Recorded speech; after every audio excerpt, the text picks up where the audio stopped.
Cancer centre Patna. January is carcinoma cervix awareness month. So आज हम लोग बात करेंगे कैंसर सर्विक्स के बारे में। Carcinoma cervix is second most common cancer among women in our country. Every year, around 1.23 lakh of new cases of carcinoma cervix is being diagnosed in India.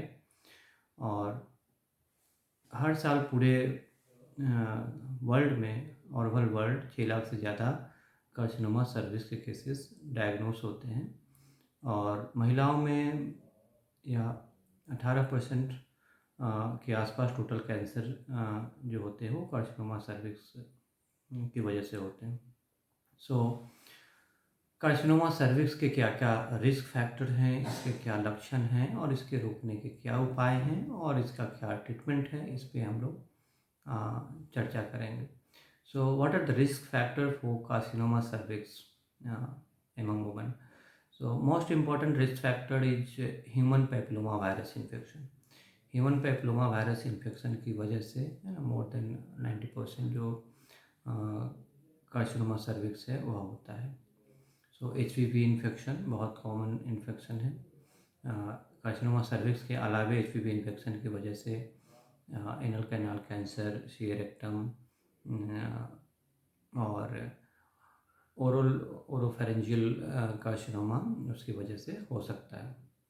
So HPV infection. इसके अलावा poor socio economic condition में देखा गया है कि carcinoma cervix का incidence ज़्यादा है। स्मोकिंग हैबिट्स की वजह से भी कार्सिनोमा सर्विक्स का रिस्क बढ़ जाता है। इसके अलावा जो है जहाँ पर मल्टीपैरिटी है उसकी वजह से भी कैंसर का रिस्क, कार्सिनोमा सर्विक्स का रिस्क बढ़ता है। सो इसके क्या क्या शुरुआती लक्षण हैं जिससे कि आपको सावधान रहना है। इस तरह के लक्षण आए तो अपने फिजिशियन से मिलना है।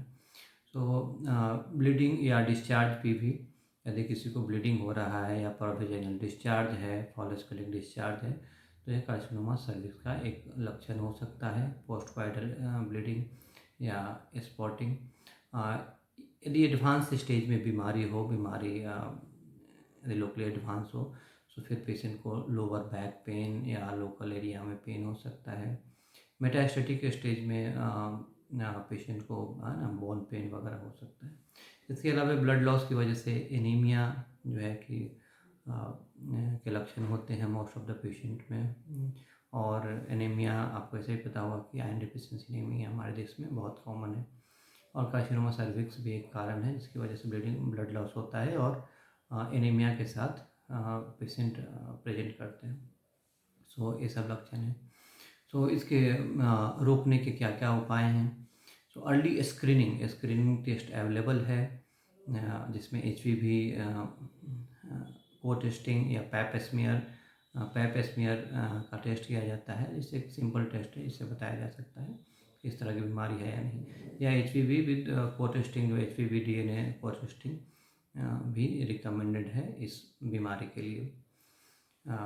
उससे जो है इस अर्ली स्टेज में, अगली अवस्था में पता लगाया जा सकता है। प्रिवेंशन के लिए HPV वैक्सीन्स अवेलेबल हैं, टेट्रावैलेंट वैक्सीन या 9 वैलेंट वैक्सीन्स HPV वैक्सीन्स है जो कि कार्सिनोमा सर्विक्स रोकने में बहुत ही कारगर हैं। इसका ऑलमोस्ट मोर देन 95% जो है प्रोटेक्शन है HPV वैक्सीन की वजह से। इसके अलावा जो हाइजीन मेंटेन करते हैं उसमें इसके होने का चांस कम होता है। सो यदि किसी को कार्सिनोमा सर्विक्स हो जाए then how will treat? So treatment के लिए मोस्ट ऑफ द केसेस में अर्ली स्टेज या लोकल एडवांस में कीमोथेरापी और रेडियोथेरापी मेन ट्रीटमेंट है। यदि अर्ली अवस्था में बीमारी हो और यंग एज हो तो एक सर्जरी भी एक ऑप्शन है। एडवांस स्टेज यदि हो तो एडवांस स्टेज या मेटास्टेटिक डिजीज उस कंडीशन में कीमोथेरापी और टारगेटेड थेरापी का ऑप्शन है जिससे पेशेंट को सर्वाइवल बढ़ाया जा सकता है और क्वालिटी ऑफ लाइफ को बेहतर किया जा सकता है। सो कार्सिनोमा सर्विक्स एक मेजर हेल्थ प्रॉब्लम है, एक मेजर कैंसर जो है महिलाओं में सेकेंड मोस्ट कॉमन कैंसर है। सो इसके बारे में अवेयरनेस की ज़रूरत है और यदि अर्ली अवस्था में इस बीमारी का पता चले तो उसको क्योर किया जा सकता है, उसको ठीक किया जा सकता है। प्रिवेंशन के लिए वैक्सीन भी अवेलेबल है, जिससे इस बीमारी को रोका जा सकता है। तो थैंक यू।